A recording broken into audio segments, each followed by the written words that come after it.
Bonjour à toutes et à tous.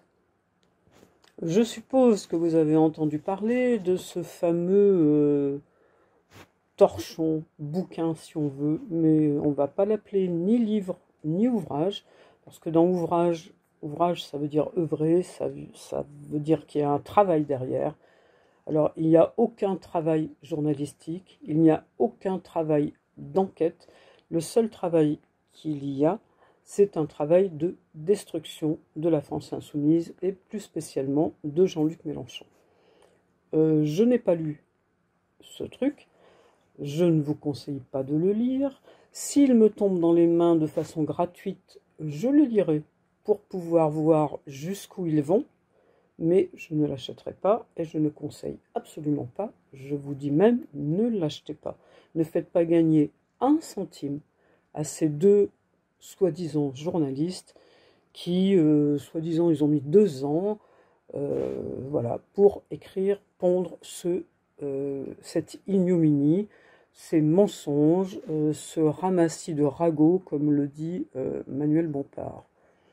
Donc maintenant, on va un petit peu analyser, mais pas complètement, hein, parce que l'interview durait à peu près 45 minutes. Je ne vais pas tout vous reprendre de A à Z, mais simplement quelques morceaux. Et notamment le début qui est très important.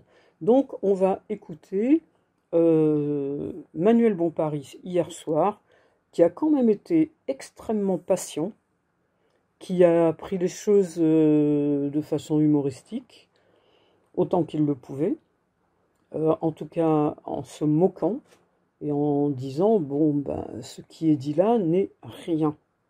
Tout ce qui a été dit sur la France insoumise, ça n'est rien. Donc on va écouter Manuel Bompard. Merci d'avoir accepté de répondre aux questions que soulève la parution de ce livre, La Meute, enquête sur la France insoumise de Jean-Luc Mélenchon. Menaces, harcèlement, violence, purge, dérive autoritaire, propos antisémites. C'est un portrait très sombre qui est dépeint du système Mélenchon par les journalistes Charlotte Belaïch de Libération et Olivier Perroux du Monde. On va évoquer le fond dans un instant, mais juste avant, est-ce que vous redoutiez, parce que vous avez participé à cette enquête, vous avez été interrogé, est-ce que vous redoutiez la parution de ce livre et comment il a été accueilli au sein de la France insoumise ? Avec assez de légèreté, parce que je pense que ce livre est un collage, une collection de ragots, de fausses informations. Vous venez de dire quelque chose d'intéressant. Vous avez dit, et c'est vrai, que moi-même j'ai pu rencontrer ces deux journalistes pendant la conception du livre. Et ce qui est assez curieux comme méthode journalistique et qui devrait peut-être vous interroger, c'est qu'il y a un certain nombre, par exemple, de propos ou de scènes qui me font référence ou des propos qui me sont attribués dans ce livre. Et bizarrement, quand j'ai rencontré ces journalistes, j'ai jamais été interrogé sur ces éléments. Et c'est dommage parce que si j'avais été interrogé sur ces éléments, j'aurais pu dire que c'était faux et sans doute peut-être que ça n'aurait pas été écrit dans le livre. Justement, on va en parler tout à l'heure. Attendez, je termine. Normalement, il y a un principe journalistique, je crois qu'on essaye toujours d'appliquer, ça s'appelle le respect du contradictoire, je crois. Et donc, quand vous interrogez quelqu'un sur des propos se disant qu'il a tenus, quand il vous dit qu'il les a pas tenus, bah, vous les mettez pas dans le livre, ou à minima, vous précisez que lui-même les réfute. On est à 1 minute 40 de l'interview. 1 minute 40. 1 minute 40. Manuel Bompard vient d'absolument tout dire. Il a tout dit sur le livre, en quelques mots. Le livre a écrit certaines choses par rapport à lui, dont il aurait été témoin ou qu'il aurait dit lui-même, et il dit, alors qu'il a été interviewé par les journalistes qui ont écrit le livre, il a été interviewé, et il explique que sur ce point-là, sur ces points-là, il n'a pas été interrogé. Donc, il n'a pu ni confirmer ni infirmer. C'est ça le travail des journalistes. Ils demandent ce qui les arrange en fait. Donc rien que ça, rien que cette chose-là, ça suffit. Il n'y a même pas besoin d'aller plus loin dans l'interrogation par rapport au livre. Il n'y a pas besoin d'aller plus loin. Du moment que cette phrase est dite, que Manuel Bompard, bon, on lui fait confiance, explique qu'il n'a pas été interrogé sur ce sujet, eh bien, ça veut dire que tout le livre est basé sur des choses potentiellement fausses ou non vérifiées. Alors justement, on va y revenir tout à l'heure, on viendra, parce qu'il y a tout un passage vous concernant, et on vous demandera justement votre réponse, et c'est pour ça qu'on vous a invité aussi ce soir. Pas que pour ça, j'espère. Pas que pour ça, mais en partie pour ça. Alors il y a quelque chose qu'il faut remarquer aussi. Je l'ai remarqué souvent dans les interviews en ce qui concerne les responsables de la France Insoumise. Là où le journaliste dit attendez, là vous abordez un truc, on y reviendra plus tard. Donc ils ne laissent pas répondre leur interlocuteur, leur invité. Quand on a un invité, on le respecte et on le laisse répondre. Ils ne le laissent jamais répondre jusqu'à la fin, on y reviendra plus tard. En général, ils n'y reviennent pas, ou ils y reviennent sous un angle différent pour essayer d'extorquer des choses qu'ils veulent qu'on dise. Voilà. Donc là, ils viennent de faire le coup une première fois à Manuel Bompard. Parce que ce livre, évidemment, il suscite beaucoup de questions. Les journalistes décrivent une machine à broyer cadres et militants, un système autocratique où il est demandé une dévotion aveugle au chef. Alors retenez bien, elle a bien dit une machine à broyer cadres et militants. Alors on pourrait se dire qu'ils règlent ça entre eux. Au final, ça concerne que la France Insoumise. Le problème, c'est qu'il y a une dissonance entre les aspirations démocratique de la France Insoumise, le discours qui est tenu publiquement et le portrait qui est dépeint du fonctionnement interne de votre mouvement. Ah, peut-être avec le portrait qui est dépeint, mais comme je vous l'ai dit vous-même, comme ce portrait s'appuie essentiellement sur des ragots, des fausses informations, il correspond pas, vous savez, à la réalité de ce qu'est la France Insoumise. Vous savez, la France Insoumise, c'est des militantes et des militants qui sont engagés dans un mouvement politique et qui le font autour de convictions qu'ils ont, autour d'un programme qu'ils défendent. Et contrairement à ce que veut laisser croire ce livre, les militants de la France Insoumise, ils passent pas leur temps à faire des dévotions pour un leader ou je ne sais quoi. Vous savez ce qu'ils font, par exemple, les militants de la France Insoumise? Ils font des collectes de solidarité pour les gens qui ont rien à manger. Ils viennent auprès des salariés qui se battent pour défendre leur emploi. C'est pas les militants de la France Insoumise qui sont mis en question parce que... Bien sûr. Alors voilà, c'est pas des militants de la France Insoumise, elle dit. Alors que juste avant, elle a parlé des militants de la France Insoumise. Les cadres et les militants sont soumis à une dévotion obligatoire au grand chef. Et là, elle change. C'est pas des militants. Donc déjà, il faudrait savoir. Déjà, elle se contredit. On a toute la soirée. Important quand même de dire ça, parce que à travers ce livre, on dépeint, contrairement à ce que vous alliez sans doute me dire pour me couper la parole, on dépeint des militantes et des militants de la France Insoumise comme étant des gens finalement qui ne penseraient pas, qui ne réfléchiraient pas, qui seraient alignés comme si finalement le matin quand on se lève, quand on est militant de la France Insoumise, on demande l'avis à Jean-Luc Mélenchon pour savoir si on va prendre un thé ou un café, vous savez. Ben non, ça correspond pas à la réalité, c'est pas comme ça que ça marche. Donc voilà, moi ce livre, je pense que c'est une fiction. On va y revenir dans le détail, mais quand même, je m'arrête sur ce que vous venez de dire. Ce livre, c'est une fiction, ce sont des ragots. Je précise quand même pour les téléspectateurs qui nous regardent, qui n'ont pas encore lu ce livre, parce qu'il paraît demain. Cette enquête, elle a duré 2 ans. Il y a 200 témoignages, dont de nombreux à visage découvert, qui font écho d'ailleurs au complément d'enquête diffusé la semaine dernière sur France 2, qui dépeint le même système autoritaire. Ah oui, l'enquête, elle a duré 2 ans. Ils ont mis 2 ans, soi-disant, à trouver des gens qui dégueulent, il n'y a pas d'autre mot, sur la France Insoumise. 2 ans. Des militants France Insoumise, il y en a des tas et des tas et des tas. Il suffit d'aller sur Facebook, d'aller dans des groupes, d'aller dans les machins Telegram, d'aller un peu partout, vous allez trouver... très facilement, si vous faites le boulot, au moins 10 000 personnes à interroger. Là encore, il y a des preuves. Il y a des preuves à l'appui. Ça ne s'appuie pas que sur des rumeurs. Il y a des faits. Alors, qu'est-ce qu'elle appelle des preuves et des faits? En fait, on va entendre dans tout le reste de l'interview, je ne vais pas tout vous passer parce que ça dure très longtemps, dans tout le reste de l'interview, ce qu'elle appelle des preuves et des faits, ce sont des rapports de une personne a dit que, une personne a entendu qu'une autre a dit que, et quelques SMS ou quelques emails. Et à chaque fois qu'il parle de SMS ou d'email, je vais vous en passer un ou deux, on n'a que un SMS ou un email de Jean-Luc Mélenchon envers une personne, un SMS qui est souvent agressif, mais on n'a absolument jamais ce qui s'est passé avant. On n'en sait rien. Donc si quelqu'un, une seule personne, dans ce monde, me dit qu'il ne s'est jamais énervé contre quelqu'un, qu'il n'a jamais eu des mauvaises paroles, qu'il n'a jamais eu des paroles de colère après avoir une altercation, après avoir un désaccord, alors je veux connaître cette personne, parce que là, ça sera une personne parfaite. Et les gens parfaits, ça m'étonnerait que ça existe. Mais madame, par exemple, dans ce livre, il est écrit à un moment que les militants de la France Insoumise, à la France Insoumise, on souhaite que les militants ne pensent pas.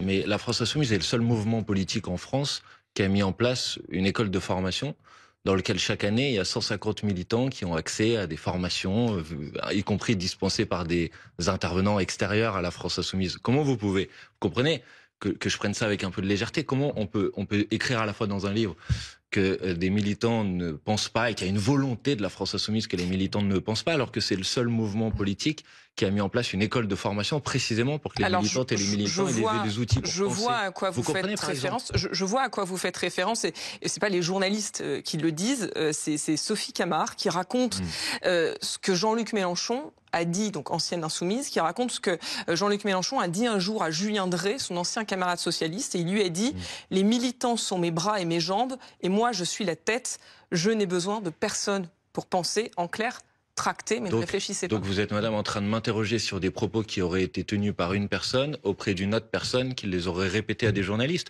Mais franchement, madame, je suis sûr que je peux trouver des gens qui vont vous dire et qui vont me dire que quelqu'un m'a dit, que peut-être que vous, une fois, vous avez eu des propos qui étaient des propos désobligeants. Enfin, il y en a 200 des témoignages. Non, mais faut partir des faits, vous voyez. Alors justement, j'ai des faits à vous donner. Faut pas partir des rumeurs, des ragots qui sont colportés comme ça, parce qu'en fait, ça correspond pas à la réalité. J'ai des faits à vous opposer, c'est l'expression. Et des faits qui sont connus de tous. Il y a quand même quelques proches de vous et de Monsieur Mélenchon qui ont été purgés, ce qu'on appelle purgés, c'est-à-dire qu'ils ont été non, ça c'est pas des faits, ça s'appelle un mensonge. Ah, les purgés, il manquait plus que ça. Personne n'a été purgé. Personne n'a été purgé. Les Garrido, Autain, Corbière, Ruffin, et puis je ne sais plus qui, il y en a un autre, je ne me rappelle plus son nom, n'ont pas été purgés. Déjà, Autain et Ruffin ont été investis par la France Insoumise.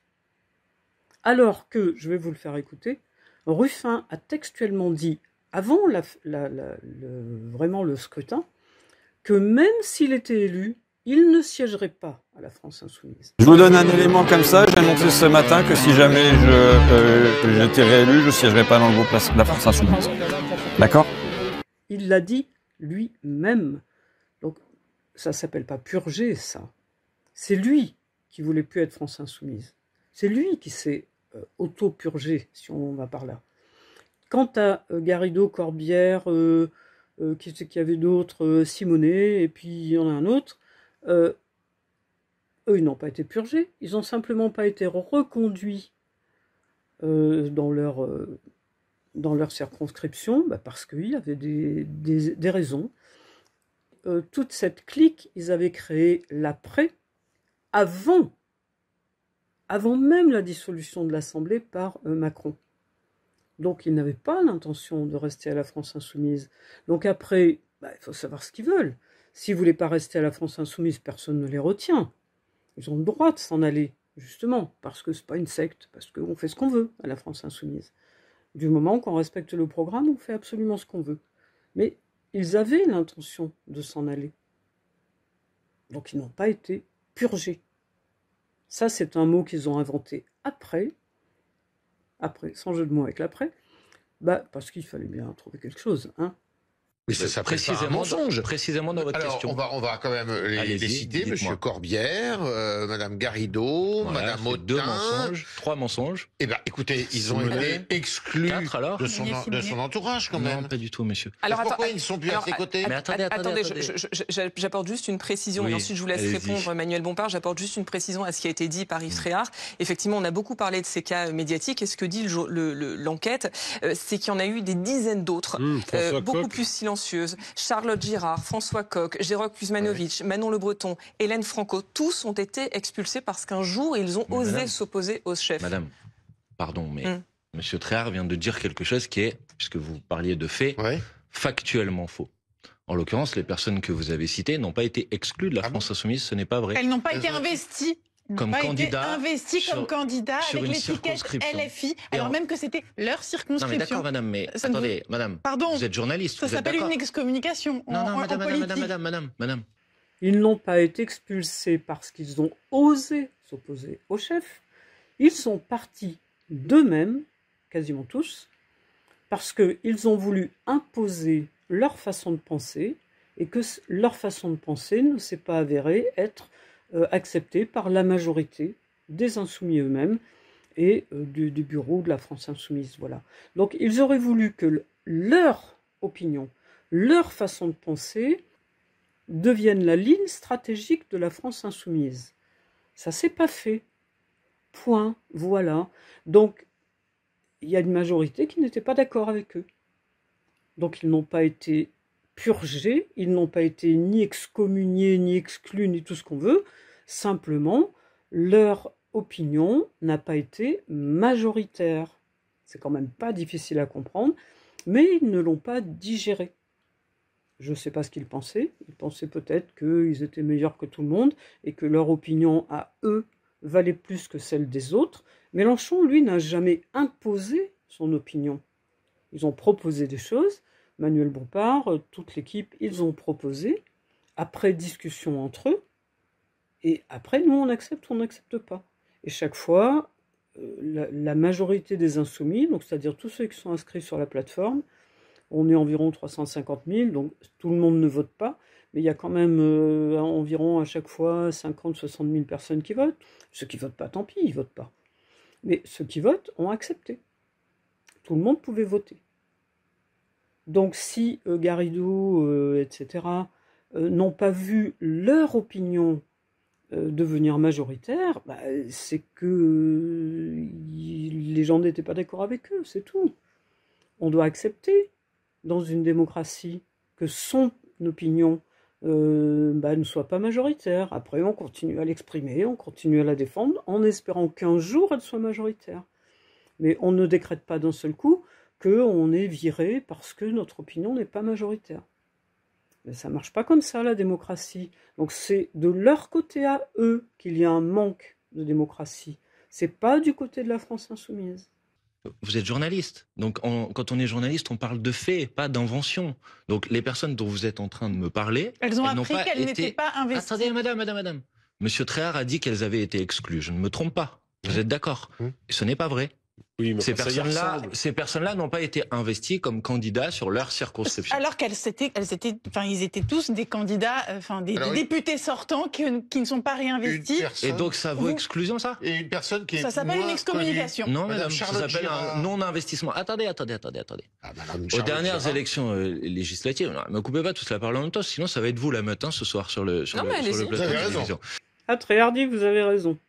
Effectivement, ce sont eux la meute. Là, ils sont 3 contre Manuel Bompard. Et la meute, on la voit, on l'observe, on l'examine depuis des mois et des mois. La meute, c'est tous les journalistes, quasiment sans exception, plus tous les politiques, quasiment sans exception, parce que même ELV, même le Parti communiste, le ELV c'est peut-être les moins pires, et surtout le PS, sont constamment en train d'attaquer spécialement Jean-Luc Mélenchon et la France Insoumise. Ce sont eux qui constituent une meute contre nous, contre la France Insoumise, contre Jean-Luc Mélenchon. Donc il vaut mieux, comme vous m'interrogez sur des faits, vous voyez, j'essaye de vous répondre de manière claire et franche et tranquille. Précisément, les personnes dont vous venez de parler sont des personnes qui ont souhaité être candidats sur une circonscription et n'ont pas été investis comme candidats sur ces circonscriptions. Bon, là, je vais passer toute une partie de l'interview parce que ça tourne en rond. De toute façon, je vous donnerai le lien. Ce sera facile pour vous d'aller voir l'interview au complet. Vous allez voir, c'est pas triste. Et je vais rester un peu sur quelques passages qui parlent de SMS ou de messages. Alors, je crois que vous savez bien, comme moi, que dans toutes les formations politiques, il y a parfois des déceptions, des gens qui voulaient être candidats et qui ne le sont pas, et qui se mettent effectivement à critiquer cette formation politique. Effectivement le parti politique dont est issu Jean-Luc Mélenchon, les trotskistes, lambertistes, qui sont... Bah si, je suis désolé, ça fonctionne exactement de la même façon, ça fonctionne vous me faites comme bien une secte, rire, monsieur Srey. comme une secte politique. alors là, Tréhard, il remonte, au calendrier grec. D'ailleurs, les trotskistes, lambertistes, ce n'était pas vraiment un parti politique, c'était un courant politique, ce qui n'est pas la même chose. Et j'ai l'impression qu'il confond avec les staliniens ou quelque chose comme ça. Trotsky et Staline, ça n'est pas la même chose. Voilà. Et ça n'était pas un parti politique. Le parti politique dont est issu Jean-Luc Mélenchon, c'est le Parti socialiste, qu'il a quitté justement parce que le Parti socialiste n'avait plus de socialiste que le nom. Mais alors justement pour aller dans... chef qui est tout puissant et qui a droit de vie ou de mort entre guillemets sur chacun. Et on peut être tout à fait étonné d'ailleurs de certains comportements comme celui qu'il a eu avec Madame Charlotte Girard, qui est l'épouse de son meilleur ami, le pauvre, qui est décédé de maladie. François Delapierre. Alors là, je vais employer un mot très fort, quasiment répudier cette femme, qui l'a écartée alors qu'elle était l'épouse de son ami, qui l'inspirait, qui était très important programmatiquement pour lui. Alors Charlotte Girard, elle est partie d'elle-même. Là après, il va parler d'un tweet ou d'un message de Mélenchon à Charlotte Girard. Moi, je me souviens, ça serait peut-être difficile à retrouver, mais je me souviens très bien de quand ça s'est passé. Tout le monde a été étonné par la décision de Charlotte Girard. Elle a écrit un texte sur son compte Facebook où elle expliquait qu'elle s'en allait. Elle disait pas pourquoi. Elle expliquait qu'elle s'en allait, pas qu'on la virait. Et après Mélenchon, je m'en souviens très bien, il était écœuré parce que elle était partie, comme il l'a dit, sans même lui envoyer un coup de téléphone à lui, sans lui envoyer un SMS, sans le prévenir de rien. Voilà ce qui s'est passé. Donc les raisons pour lesquelles elle est partie, j'en sais rien, parce qu'elle ne les a pas expliquées. Mélenchon ne les a pas expliquées non plus. Mais dire qu'elle a été répudiée, c'est faux. C'est faux. Il suffit de rechercher sur Facebook, on peut retrouver le message de Charlotte Girard de l'époque. Je ne sais plus, ça date d'un petit moment, mais c'est facile à retrouver. On peut retrouver beaucoup de choses. Et quand Mélenchon a expliqué que lui-même a été extrêmement surpris du départ de Charlotte Girard, qu'il n'en connaissait pas les raisons, il n'a pas eu de discussion avec elle. Ça, c'est quand même important de le souligner, et c'est pas ce que dit Yves Tréhard, et apparemment, c'est pas ce que dit non plus le bouquin La Meute en question. Les messages envoyés par Jean-Luc Mélenchon lui-même à ceux qui se sont sentis excommuniés, Manuel Bompard, ces mots, ils méritent quand même d'être portés à la connaissance de nos téléspectateurs. Charlotte Girard, dont on parlait, la veuve donc de Delapierre, a reçu un message d'une violence qui s'entend juste à le lire. Delap aurait honte de toi, fermez les guillemets, signé par Jean-Luc Mélenchon. Bon voilà, Delap, c'est François Delapierre, qui était effectivement le mari de Charlotte Girard. Mélenchon en colère, ça lui arrive d'être en colère. Ça n'arrive à personne d'autre qu'à lui apparemment, mais ça lui arrive d'être en colère. Quand Charlotte Girard, elle annonce sur Facebook qu'elle quitte le mouvement, qu'elle s'en va, qu'elle va nulle part ailleurs, qu'elle n'explique pas pourquoi elle quitte le mouvement, et que Jean-Luc Mélenchon n'a même pas été prévenu par rien, en fait. Elle ne l'a pas contacté, alors qu'elle était très, très proche de lui. Elle lui a pas parlé, elle lui a pas écrit, rien. Donc il se met en colère. Ah bah c'est étonnant ça. Mais comment ça se fait que quelqu'un puisse se mettre en colère dans des conditions pareilles? Donc il lui a écrit ce message, qui n'était pas gentil, c'est sûr, mais d'une violence inouïe, selon la journaliste, là, je sais même pas son nom, je veux même pas le savoir, parce que franchement, elle mérite même pas qu'on mette son nom. Mais bien sûr que c'est violent, mais ce qu'elle avait fait elle aussi, c'était violent. Donc ils reprennent, et puis ça va être le cas pour plusieurs messages, je vais pas tout passer, vous écouterez l'interview, vous verrez vous-même. Ça va être le cas pour plusieurs messages, où on prend le dernier message écrit par Jean-Luc Mélenchon, mais qui tombe pas tout seul. Le message qu'il écrit, il n'arrive pas comme un cheveu sur la soupe. Il arrive suite à une série d'actions, une série de discussions, une série de paroles. Il n'a pas écrit ça juste comme ça. Donc, ils vont faire 10 minutes là-dessus, hein, sur ce message. À peu près 10 minutes, hein, rien que sur ce message. Ça rime à quoi? Ça rime à quoi? Qui ne s'est jamais engueulé avec quelqu'un, même avec son mari, même avec quelqu'un qu'il adore? Et ça se fait. Caroline Fiat l'a très bien expliqué, je vous mettrai le lien, dans Prune Bourbon. Et là, elle va refaire en direct, et elle va expliquer d'autres choses, parce qu'elle a lu le livre. Et elle dit, il y a des mensonges dedans. Donc il y a des gens qui vont témoigner. Il y a déjà des gens qui ont témoigné sur Facebook. Et moi, je vais vous donner tout à l'heure un témoignage tout à fait personnel sur justement les messages de Jean-Luc Mélenchon. Parce que j'ai échangé, et j'échange toujours, des messages avec lui. Et voilà. Mais je vous montrerai ça à la fin. Il faudra être patient. Mais il y a un mode de fonctionnement qui manifestement, alors je sais pas si c'est le bon mot, ils ont décidé d'appeler ça la meute ou la secte, mais qui est quand même un système assez clanique. Mais enfin, je crois avoir déjà pas mal répondu à cette question, Bruno Jeudi. La France Insoumise, c'est un collectif de militantes et de militants qui s'engagent pour des idées, qui se battent au quotidien pour des idées, qui essayent de transformer la société et qui le font en se fédérant dans un outil politique dont ils considèrent que c'est le meilleur outil pour pouvoir transformer la société. Et pareil, ce que je trouve un peu regrettable dans ce livre, c'est que à aucun moment des sujets qui normalement devraient plutôt là nous occuper ce soir, par exemple sur le plateau, c'est-à-dire on pourrait discuter de la stratégie de la France Insoumise, on pourrait discuter de son programme, on pourrait on pourrait discuter de ses propositions. On pourrait essayer, dans une enquête qui manifestement remonte sur plusieurs années, d'essayer d'identifier les évolutions, de comment un mouvement politique qui a commencé à sa première campagne présidentielle à 11%, ensuite a fait 19%, ensuite a fait 22%.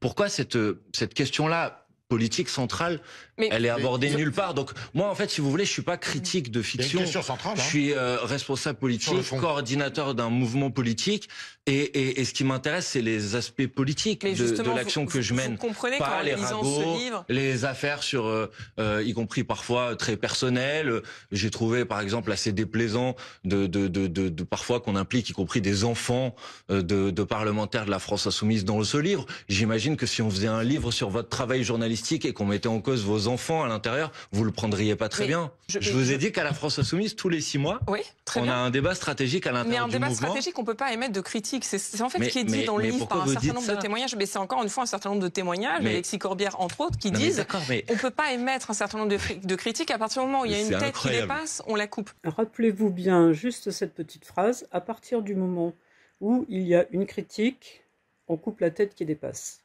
Je vais vous démontrer à la fin de la vidéo que c'est totalement faux. Vous verrez. C'est pas faux, c'est que vous n'avez jamais condamné l'attentat terroriste du Hamas le 7 octobre 2022. Alors faites bien attention à la suite. Yves Tréhard, j'espère que je n'écorche pas son nom, vient de dire « Vous n'avez jamais condamné l'attentat terroriste du Hamas le 7 octobre ». Il a bien dit « Vous n'avez jamais condamné l'attentat terroriste ». On va écouter ce qui se dit après. Jamais. Vous pouvez ressortir, s'il vous plaît, le communiqué qui a été fait par le groupe de la France Insoumise, s'il vous plaît, puisque M. Tréhard vient de lancer une accusation extrêmement grave. Vous venez de dire que nous n'avons jamais condamné un groupe terroriste. Non, Yves Tréhard. Groupe terroriste. Vous voyez les méthodes que vous employez. C'est vous qui jouez avec moi. Moi, je ne joue pas avec vous. Non, si vous jouez avec moi. C'est un groupe terroriste ou pas le Hamas? C'est un groupe terroriste ou pas le Hamas? Yves Tréhard, vous venez de dire... C'est un groupe terroriste ou pas le Hamas? Maintenant, je vous demande, sinon je quitte ce plateau, de corriger la fausse information que vient de donner Yves Tréhard à cet instant sur le fait que la France Insoumise n'aurait pas condamné les actions qui ont été commises par le Hamas le 7 octobre. Alors je vais arrêter là, ça a duré encore quelques minutes. Là, Yves Tréhard, du coup, il se rend compte, je suppose, qu'il se rend compte qu'il n'a pas dit la bonne phrase. Là, Yves Tréhard se rattrape, en quelque sorte, et il reprend sa phrase. Et il dit « Est-ce que le Hamas est un groupe terroriste ou pas ?» Voilà. Donc il change complètement sa phrase du début. Parce que, effectivement, la France Insoumise a condamné l'acte terroriste, mais ne désigne pas le Hamas comme groupe terroriste, puisque l'international ne désigne pas non plus le Hamas comme groupe terroriste. Comment expliquez-vous que Jean-Luc Mélenchon est rompu aussi brutalement avec Jérôme Guedj? Mais en fait, il faut poser la question... Alors qu'ils avaient un rapport filial, je le dis à nos téléspectateurs. Il a été attaché parlementaire au Sénat de Jean-Luc Mélenchon. Jérôme Guedj raconte à quel point Jean-Luc Mélenchon lui a tout appris et comment ils étaient... Enfin, je veux dire, ils avaient plus qu'une amitié. C'est incroyable comment vous reconstruisez la réalité. On vous demande comment vous expliquez ça. Madame, racontez-nous. C'est Jérôme Guedj qui a rompu avec la NUPES. Et bien avant de rompre avec la NUPES, quand Jean-Luc Mélenchon est parti du Parti Socialiste, a quitté le Parti Socialiste pour fonder le Parti de gauche, Jérôme Guedj n'a pas suivi. Voilà, déjà, à ce moment-là, il y a eu pas une rupture d'amitié, pas une rupture de discussion, mais une différence d'avis politique. Donc déjà, à ce moment-là, Jérôme Guedj n'a pas suivi Jean-Luc Mélenchon. Donc ils peuvent bien lui attribuer un truc filial ou comme ils veulent.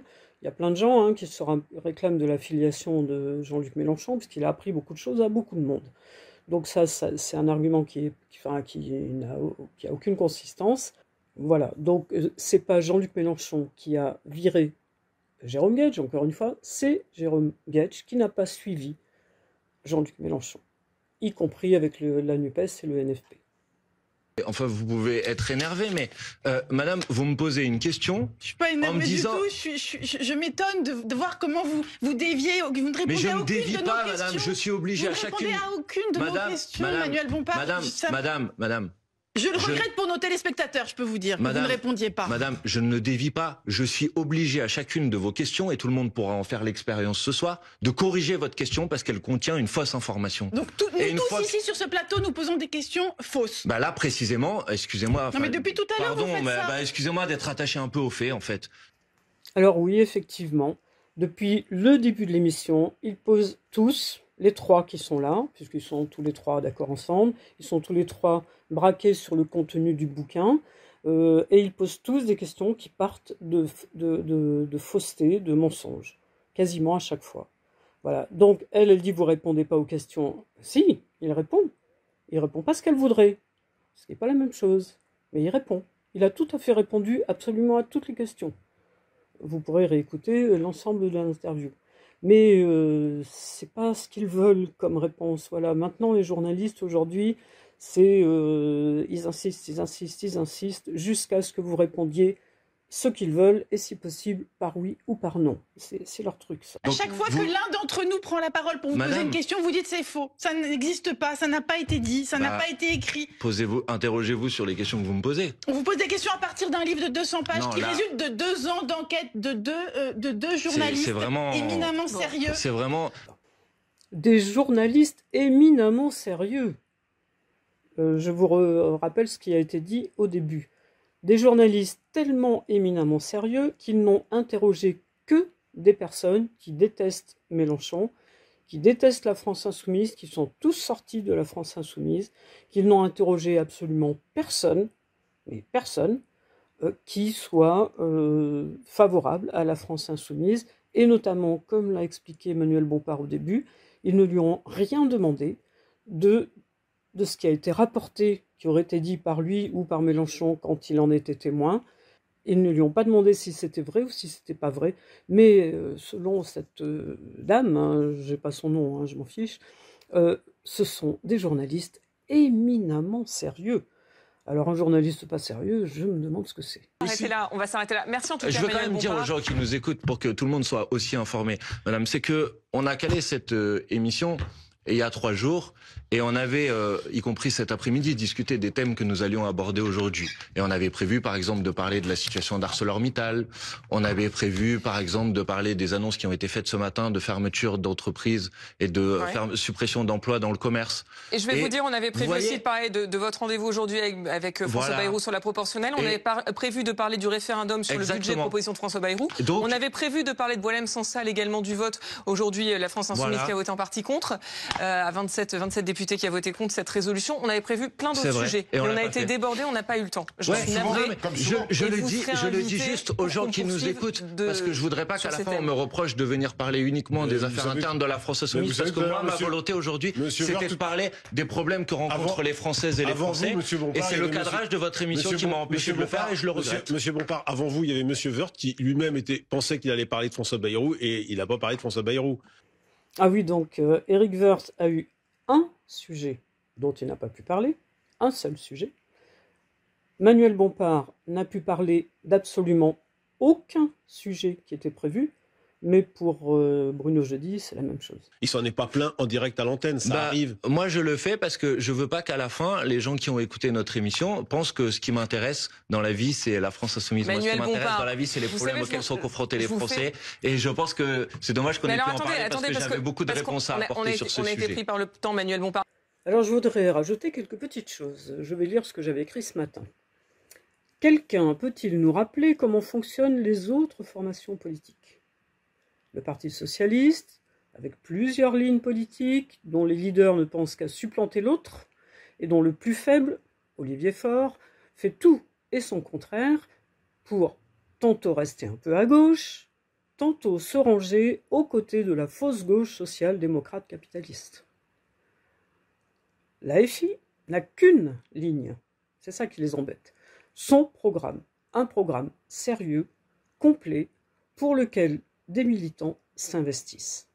Ceux qui n'adhèrent pas s'en vont. Point final.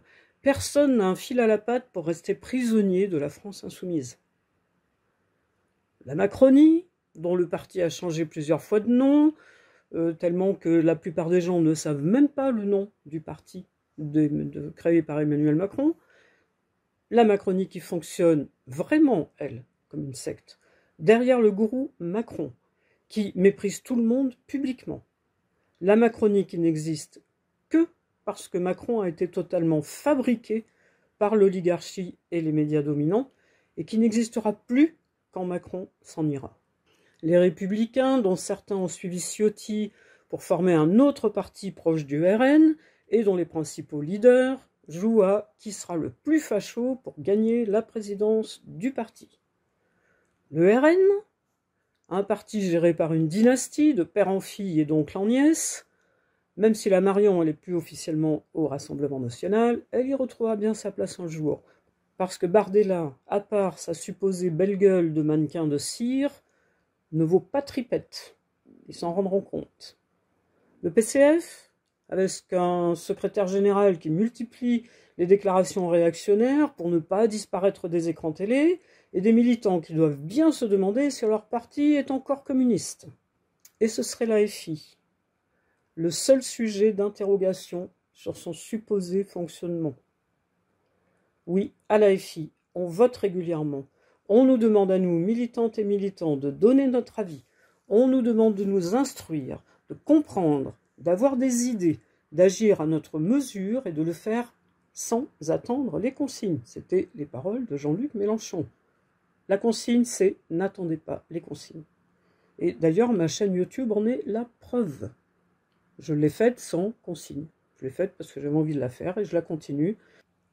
Puisque, dans l'interview de Manuel Bompard, ils en étaient à ressortir les messages privés échangés avec Jean-Luc Mélenchon. Moi, je vais en ressortir 2. Je suis, entre guillemets, ami Facebook avec Jean-Luc Mélenchon. depuis, j'ai regardé 2018 quand même, je ne pensais pas que c'était si loin, je pensais que c'était plus récent. Et il m'est arrivé de lui donner mon avis. Notamment, je m'en rappelais même plus, je l'ai retrouvé en recherchant le deuxième. Voilà, le premier message, c'était une critique que je faisais à Jean-Luc Mélenchon d'avoir partagé une publication que je jugeais problématique. J'arrive plus à me rappeler le sujet exact. Apparemment, une dame avait critiqué un éboueur, je ne sais pas ce qu'elle avait dit, et ça l'avait fait virer de sa place. Donc il y avait eu une polémique. Et à l'époque, je vous voyais encore Jean-Luc Mélenchon dans mes écrits. Maintenant, je le tutoie. Et il m'a simplement répondu que j'avais raison, et il a supprimé sa publication. Vous voyez comment il est autoritaire, hein, monsieur Mélenchon. Très autoritaire. Le deuxième message, alors là, c'était la honte pour moi, c'est vraiment la honte. J'ai fait une fausse manipulation sur mon téléphone qui était tout neuf, que je venais d'avoir, et puis je sais pas, j'ai fait une fausse manip. Apparemment, Mélenchon devait être le premier sur ma liste Messenger, parce que je regardais souvent sa page Facebook, donc du coup, ça me le mettait en premier sur ma liste.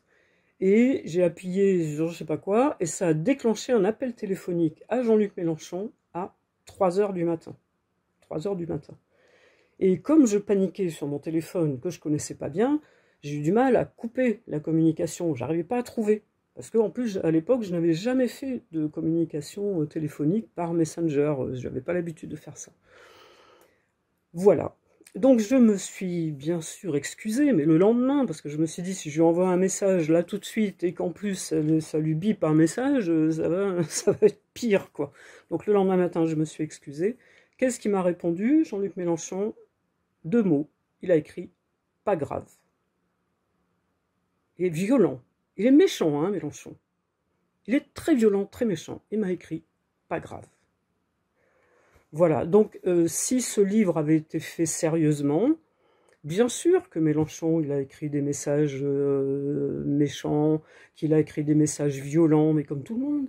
Qui est-ce qui n'en a jamais écrit, surtout dans la position où il est, avec des discussions qu'il a avec tout un tas de gens, Caroline Fiat l'a rappelé, c'est normal. Mais qu'on ne dise pas qu'il est foncièrement méchant.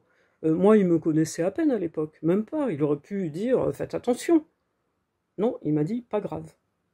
Parce que là, s'il m'avait engueulé, j'aurais trouvé ça normal, quoi. Je veux dire, réveiller quelqu'un à 3h du matin, ça se fait pas, quoi. Surtout pour rien, surtout avec une erreur.